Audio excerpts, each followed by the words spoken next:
Hello, I'm Mark Hunter, the Sales Hunter, and let's talk about the workshop Diffuse Price Objections. Oh, wow. How many times have we had the issue where somebody comes at us and they want a lower price? And it just sends, hey, this workshop is going to be total interaction.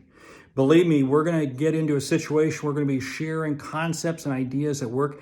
I want to hear from you. We're going to give real feedback and, more importantly, actionable pieces. Now let's talk about this whole issue regarding price. You see, one of the things that I'm going to challenge and I'm going to talk about is how we sell first and negotiate second. You see, many times what I see happening is that customers want to negotiate price because they really don't understand the value. But it's really on our part that we need to take the time to really understand how do we create value for them. You see, what I find is this. When I take the time up front to sell, I get a chance to listen and learn. And I'll share a couple of examples where I've been challenged right up front. Hey, your price is too high, you need to reduce it. You know what my solution was? I came back and I asked them a question regarding the most critical need they had. Ooh, wow, boom, drop the mic.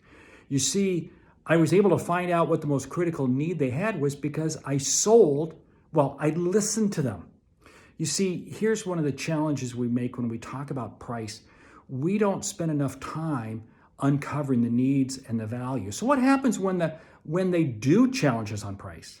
Well, see, like I just shared with you that example, I didn't get flustered. I didn't freak out. I just stayed very calm and stayed very focused.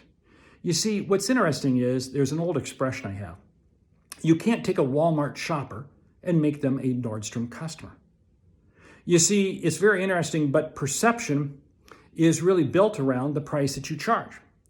Nothing against Walmart, nothing against Nordstrom.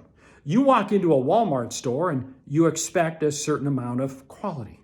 You walk into Nordstrom and you expect a certain amount of quality. You see, it's how you position yourself.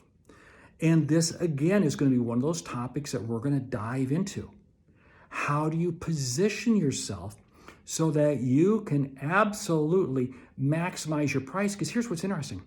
When you maximize the price, you actually maximize the value. The customer perceives more value. Hey, these are just some of the things that we're going to be talking about. I'm Mark Hunter, the Sales Hunter, and I am looking forward to being with you and being able to present this workshop with you. Great selling.